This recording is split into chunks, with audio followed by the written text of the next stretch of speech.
Assalamualaikum warahmatullahi wabarakatuh. Selamat pagi dan jumpa lagi di podcast Bawaslu Kabupaten Boyolali bersama saya Nabila Gita Arnanda selaku host untuk podcast hari ini, dan sudah ada di samping saya Bapak Rubianto SOC selaku Kodim PHL di Bawaslu Kabupaten Boyolali. Selamat pagi Bapak. Selamat pagi Gita. Gimana kabarnya? Alhamdulillah sehat ya. Nah, sahabat Bawaslu, kita ketahui menurut PKPU nomor 3 tahun 2022 di mana tahapan pemilu sudah dimulai, dan Bawaslu Republik Indonesia pun secara resmi telah membuka pendaftaran pemantau pemilu untuk pemilu tahun 2024 pada tanggal 10 Juni tahun 2022. Dan secara serentak pula Bawaslu Kabupaten Kota dan khususnya di Bawaslu Kabupaten Boyolali juga membuka pendaftaran pemantau pemilu ya Pak ya, seperti itu.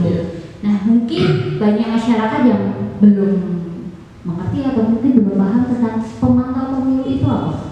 Iya, terima kasih Mbak Nabila. Jadi kita tahu ya, gelaran pemilu 2024 itu tahapannya sudah dimulai, dan Bawaslu dalam hal ini kemarin saya sampaikan bahwa kita sudah membuka layanan pendaftaran pemantau pemilu.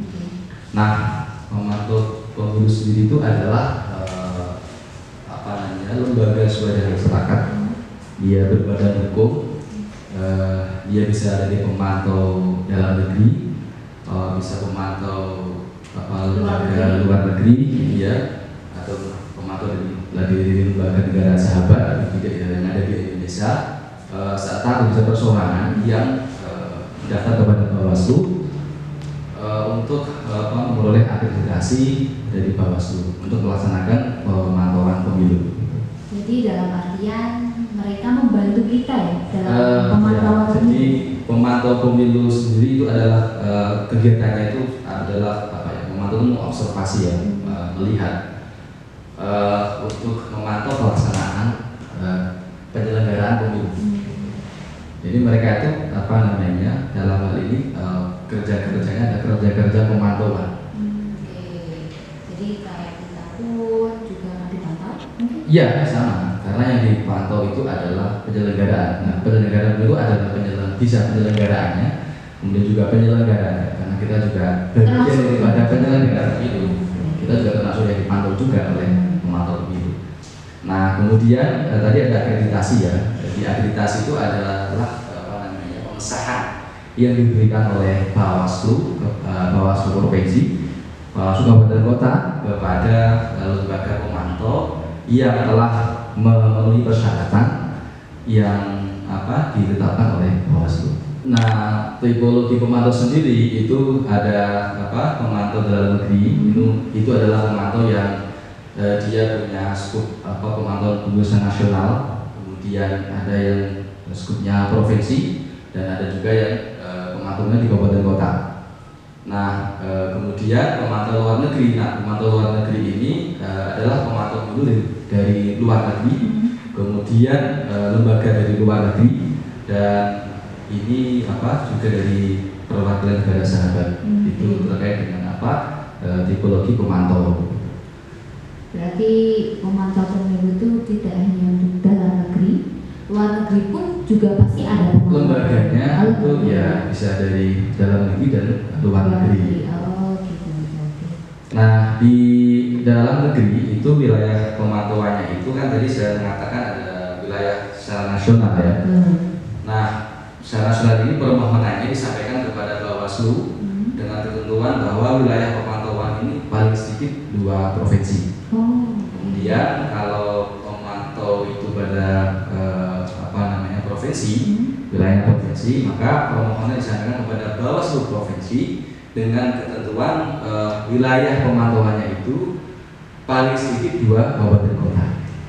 Nah, sedangkan kemudian pemantau yang wilayah di kabupaten kota, maka permohonan disampaikan kepada Bawaslu kabupaten kota. Itu kira-kira wilayah pemantauan yang bisa dilakukan ketika lembaga pemantau itu di dalam negeri atau secara nasional gitu. Kayak wilayah kerja mungkin ya Pak? Bisa, jadi wilayah kerjanya namanya, dia bersifat nasional, kemudian daerah di provinsi dan di kabupaten kota. Oke. Terus kemudian untuk mungkin ada yang mau daftar tapi bingung nih cara mendaftarnya gimana sih Pak?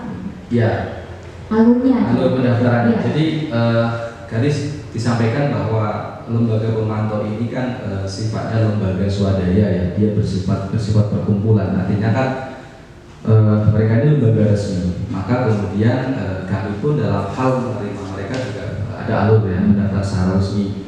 Dimana kemudian bahwa pendaftaran itu kalau waktunya itu kan sebelum tahapan dimulai dan sampai nanti 7 hari menjelang ya hari pemungutan suara, itu adalah waktu di mana penutupan ya nanti 7 hari menjelang di penutupan suara, pemungutan suara. Nah, kemudian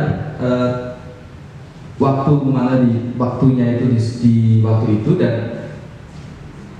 cara kemudian mereka mendaftar ya kalau kemudian mereka pemantau itu menyampaikan pendaftaran atau permohonannya itu disampaikan kepada Bawaslu di wilayah kerjanya. Jadi kalau misalnya kemudian dia berada di kabupaten kota, maka dia mendaftarnya di Bawaslu kabupaten kota. Kalau wilayah kerjanya provinsi, yang mendaftarnya di kabupaten di wilayah provinsi. Nah, kalau skupnya nasional, maka dia akan mendaftar di Bawaslu Republik Indonesia. Itu tempat mendaftarnya. Kemudian ketika sudah selesai mendaftar, maka tentunya karena nanti ya Bawaslu akan memberikan akreditasi atau pengusahaan, maka Bawaslu melakukan apa istilahnya itu penelitian administrasi ya. Melakukan akreditasi. Bawaslu RI, Bawaslu provinsi melakukan penelitian terhadap lembaga pemantau. Kemudian yang berikutnya juga Bawaslu kabupaten kota melakukan penelitian terhadap kelengkapan data ya, di tempat di mana pemantau itu mendaftar. Jadi kalau di Boyolali ada terdaftar pemantau pemilu, kita wajib ngecek datanya apakah dia sudah memenuhi syarat untuk mendapatkan akreditasi seperti itu. Ya, jadi nanti kan kita akan melakukan kelengkapan dan penelitian administrasi ya, pemantau pemilu itu yang kemudian oleh kabupaten kota dan oleh Bawaslu provinsi. Nah, kemudian akreditasi itu adalah Bawaslu menerbitkan sertifikat akreditasi bagi pemantau pemilu yang lolos penelitian administrasi. Nah, pemantau yang terakreditasi ini diberikan tanda pengenal sebagai pemantau pemilu. Ya. Nah, kemudian setelah itu maka secara resmi mereka bisa berkegiatan melakukan pemantauan dan dia punya hak, punya kewajiban, dan ada kode etik yang harus ditaati sebagai pemantau pemilu.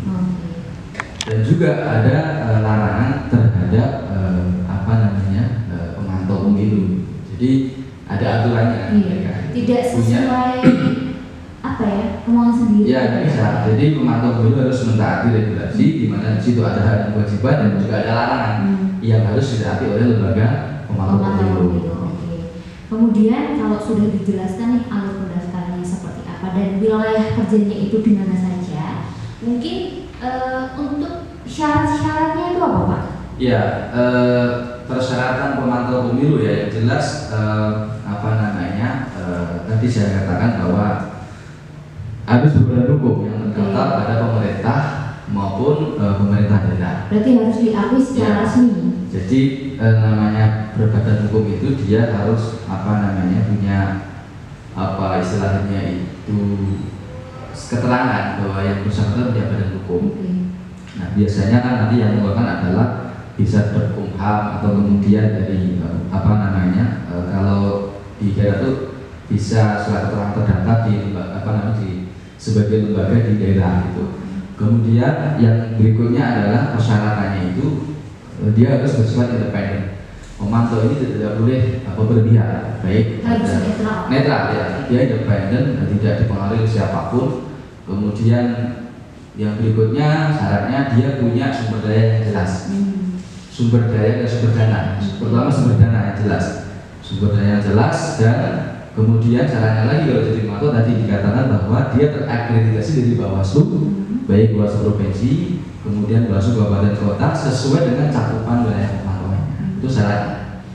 Nah, selain itu lembaga pemantau juga harus punya dokumen administrasi pemantau pemilu. Tadi dikatakan kan kalau kita itu melakukan penelitian terhadap melakukan verifikasi terhadap lembaga pemantau untuk melakukan akreditasi, maka dia punya dokumen-dokumen yang harus dilengkapi.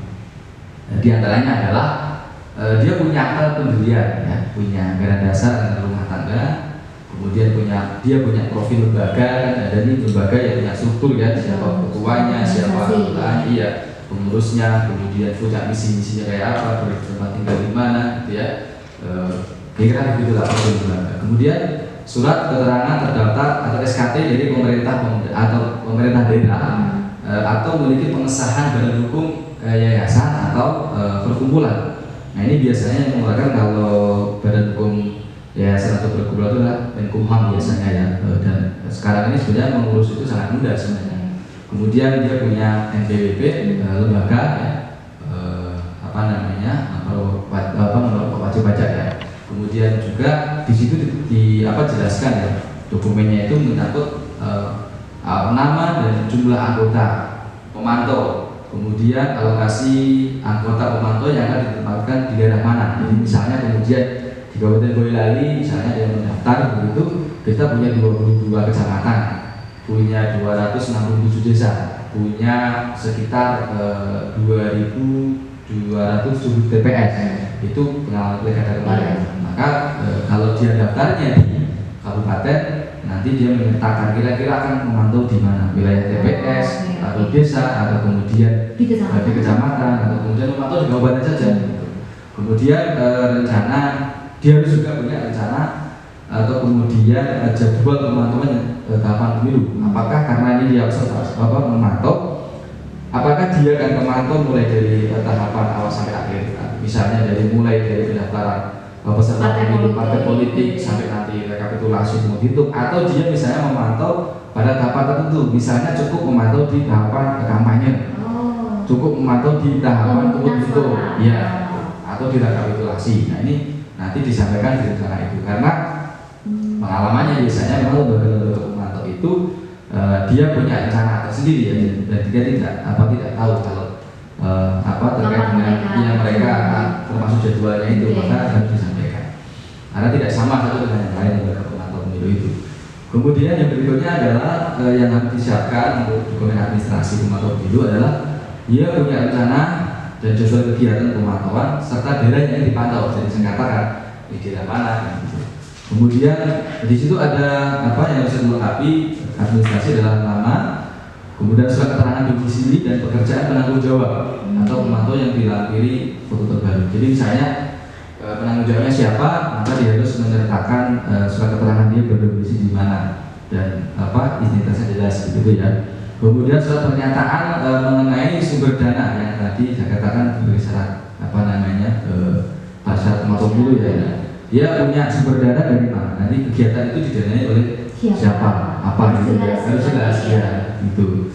Sehingga nanti untuk kemudian memberikan akreditasi itu kita bisa mengetahui ini sumber dananya dari apakah kemudian dari hibah atau kemudian dari perorangan, ada yang mendanai iuran, gitu ya, atau kemudian dari sumber-sumber yang sah, gitu ya. Tentunya yang sah, tentunya yang legal secara hukum, gitu ya. Kemudian adalah surat pernyataan mengenai independensi. Jadi bahwa lembaga pemantau itu memang independen, tidak dipengaruhi oleh siapapun. Lembaga pemantau itu menandatangani terkait dengan independensi yang ditandai ketua atau sebutan lain dalam lembaga pemantau itu. Karena biasanya lembaga pemantau ya bisa ada ketua, ada direktur, ada koordinator atau apa, itu sebutan-sebutan lain. Gitu. Berarti dalam artian aku memantau untuk partai A gitu nggak boleh berarti ya Pak ya? Ya nggak boleh, karena berarti kan dia nggak independen. Jadi misalnya apalagi misalnya kemudian tadi menyebut misalnya partai atau kemudian calon, berarti dia tidak independen. Kalau seumpama di tengah jalan ketahuan kalau dia memihak Ya nanti kita jelaskan bahwa ada kode etik yang harus ditaati oleh pemantau. Ada larangannya, ada kewajiban, ada haknya. Oke. Setelah dijelaskan tentang syarat nih Pak, mungkin ada hak dan kewajiban pemantau pemilu itu seperti apa? Ya, jadi tadi dikatakan bahwa lembaga pemantau itu dia punya hak dan kewajiban pada dalam pemilu. Hak yang pertama adalah hak pemantau pemilu ya. Jadi pemantau pemilu itu dia punya hak untuk mendapat perlindungan hukum dan keamanan dari pemerintah negara kesatuan Republik Indonesia. Pertama. Yang kedua, dia berhak untuk mengamati dan mengumumkan informasi proses penyelenggaraan pemilu. Jadi setiap informasi itu dia berhak.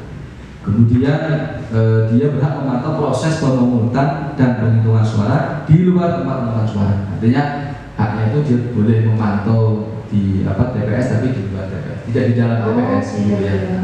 Kemudian mendapatkan akses informasi yang tersedia dari Bawaslu provinsi atau Bawaslu kabupaten kota. Dia berhak untuk dapat informasi dari kita dari Bawaslu, kecuali informasi yang dikecualikan yang kemudian diatur di Undang-Undang Informasi Publik ya.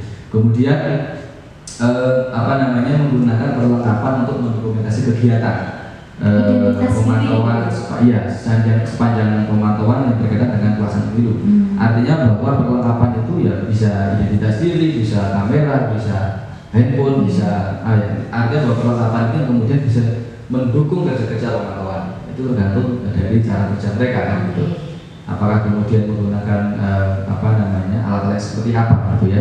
Kemudian menyampaikan temuan kepada Bawaslu provinsi, kabupaten kota apabila kemudian terjadi pelaksanaan proses tahapan pemilu yang sesuai dengan ketentuan dan peraturan perundang-undangan. Artinya misalnya kemudian ada dugaan pelanggaran ini, pemantau bisa kemudian menyampaikan temuannya kepada Bawaslu. Kepada Bawaslu. Itu terkait dengan hak. Sebagian dari hak pemantau itu. Kemudian kewajiban pemantau adalah yang tentunya pertama dia harus mematuhi ketentuan dan peraturan perundang-undangan yang dan menghormati dan kedaulatan negara kesatuan Republik Indonesia. Karena tadi misalnya dia ada pemantau luar negeri, maka dia harus wajib itu kemudian untuk menghormati kedaulatan NKRI.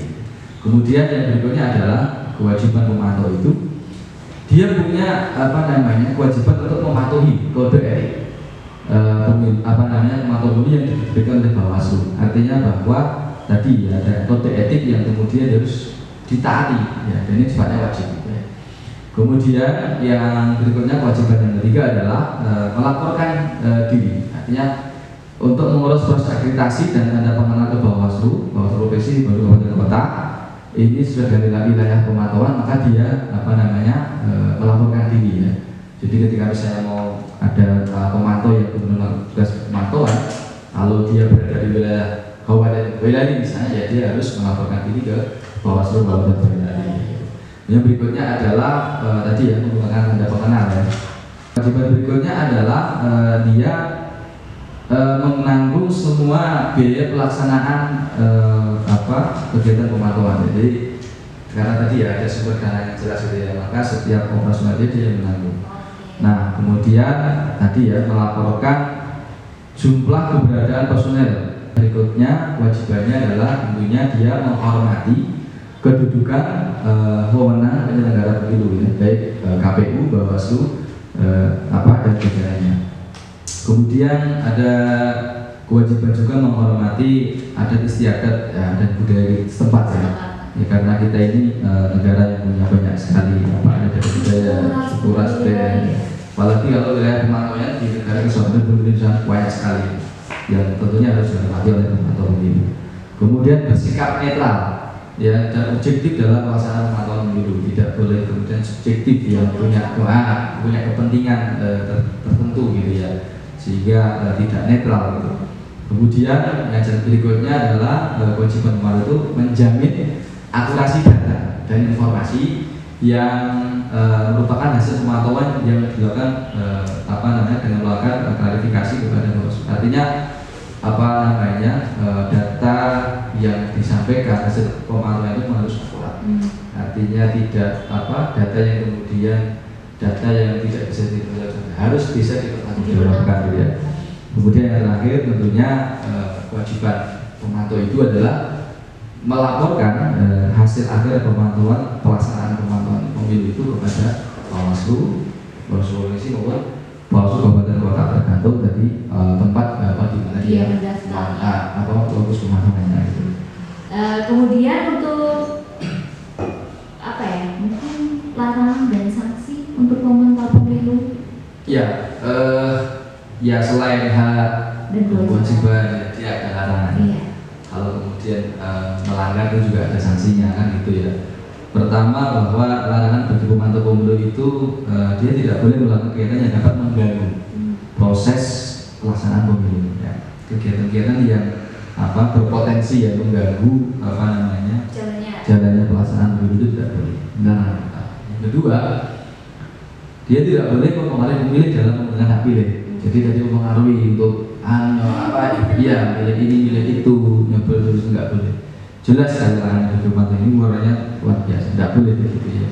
Untuk mempengaruhi hak pilihnya itu nggak boleh. Jadi mempengaruhi masyarakat untuk menggunakan hak pilihnya dipengaruhi ke salah satu atau ke calon-calon itu nggak boleh. Kemudian yang berikutnya adalah tidak boleh juga dia mencampuri pelaksanaan tugas dan wewenang penyelenggara pemilu. Jadi misalnya di proses pemantauan itu misal ya di tahapan menghitung ya, tahapan pemungutan suara itu misalnya di TPS. Nah, dia di dalam TPS ikut ngatur-ngatur dan itu. Itu kan jelas bukan ranahnya. Ya. Larangan bagi pemantau pemilu. Kemudian yang berikutnya tadi ya, sekali lagi karena independen maka tidak boleh pemantau itu memihak kepada peserta pemilu tertentu, baik partai politik, baik calon presiden atau presiden ataupun calon DPD. Tidak boleh dia kemudian melakukan keberpihakan. Yang berikutnya yang kelima adalah pemantau ini tidak boleh menggunakan seragam, warna, atribut lain yang memberikan kesan mendukung peserta pemilu. Nah ini kan luar biasa ya. Jadi ya misalnya ada tanda-tanda tertentu, bisa warna, bisa kemudian atribut dress code atau apapun ya, kemudian bisa menimbulkan kesan ini adalah peserta pemilu. Itu nggak boleh. Kemudian tidak boleh juga menerima hadiah, imbalan atau fasilitas apapun dalam bentuk apapun. Iya, nggak boleh. Di rumah mungkin juga nggak boleh. Nah, ini kembali nanti kepada masing-masing ya. Tapi yang jelas bahwa kalau kelarangannya itu juga tidak boleh menerima hadiah, imbalan, fasilitas apapun dari adat atau kepada peserta pemilu. Ngasih juga nggak boleh, dikasih juga tidak boleh. Itu larangan keras ya. Kemudian yang berikutnya adalah larangannya tentunya ini ya, membawa senjata tajam atau bahan peledak. Ini kan ini kalau begini ini kan masuk pemantau bawa bahan peledak ini nggak boleh. Tapi kalau ketahuan ya berbahaya. Jangan sampai terjadi ada yang begini ini nggak boleh karena sangat membahayakan, beresiko sekali. Bawa senjata tajam itu kecuali bawa korek api merokok ya. Mungkin merokok ya bisa aja gitu ya. Mungkin itu bisa toleransi lah ya kalau karena korek api. Nah, yang berikutnya adalah larangan bagi pemantau itu dia masuk ke dalam tempat pemungutan suara tadi. Jadi kan ini ya, TPS itu kan sudah jelas diatur ya di lokasinya diatur, lokasinya diatur ini di mana KPPS 1, 2, 3, 4 ini pintu masuk pintu keluar itu sudah ada denahnya, maka dia masuk di dalam area TPS tidak boleh. Kemudian yang berikutnya namanya adalah melakukan kegiatan lain yang tidak sesuai dengan tujuan pemantauan pemilu. Nah ini tentunya banyak hal yang harus diperhatikan ya. Jangan sampai membuat kegiatan-kegiatan yang kemudian bertujuan tidak sesuai dengan tujuan pemantauan pemilu. Itu terkait dengan larangan. Nah, ada sanksi yang melanggar jangan gitu ya. Nah, sanksinya apa gitu ya? Nah, sanksinya adalah yang pertama, kalau ada pemantau pemilu yang melanggar, maka kewajiban dan larangannya dicabut, akreditasi sebagai pemantau pemilu oleh Bawaslu.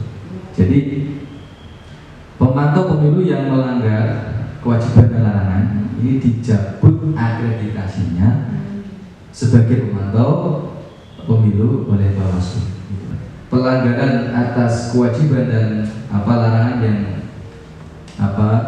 bersifat tidak pidana ya, maka kemudian itu dilakukan sanksi yang tentunya kemudian diatur dengan peraturan perundang-undangan. Jadi kalau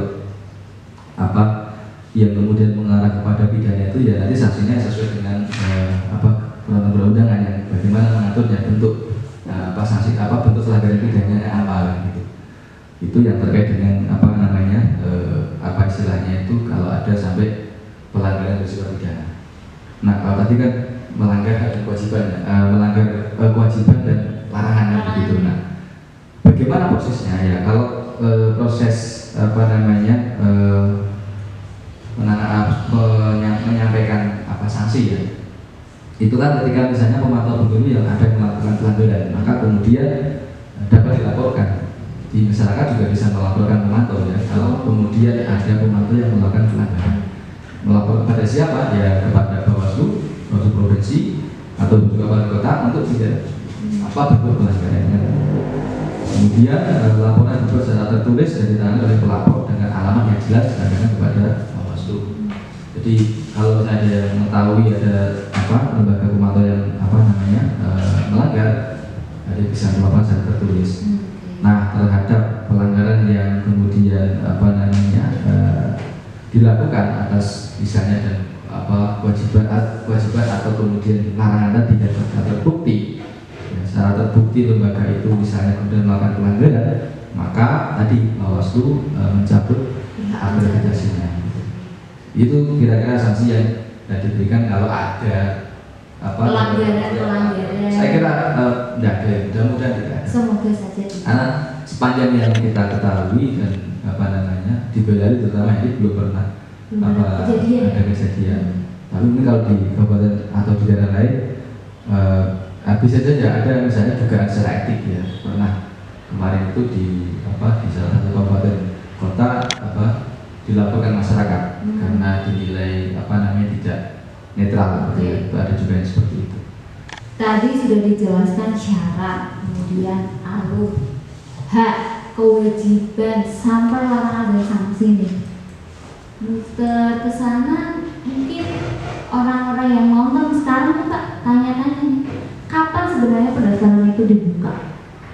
Ya, tadi di awal Nabila tadi mengatakan bahwa tanggal 10 Juni ya, itu kan sudah di-launching. Betul. Artinya bahwa secara aturan dimana diatur di Bawaslu nomor 4 tahun 2018 tidak salah ya, itu memang tahapannya itu sebelum tahapan pemilu dimulai sampai H-7 hari pemungutan suara itu adalah waktu pendaftaran pemantau. Artinya waktunya itu panjang sekali ya kan. Kalau tahapan kita ini 20 bulan ya ke depan ini kan, jadi masih ada 19 bulan lagi ya lebih ya hari itu kemudian bisa mendaftar. Berarti masih panjang Pak? Ya masih panjang. Maka kita memang meskipun masih panjang tapi sedini mungkin ya kita menyampaikan informasi ini kepada masyarakat, terutama di Kabupaten Boyolali ya.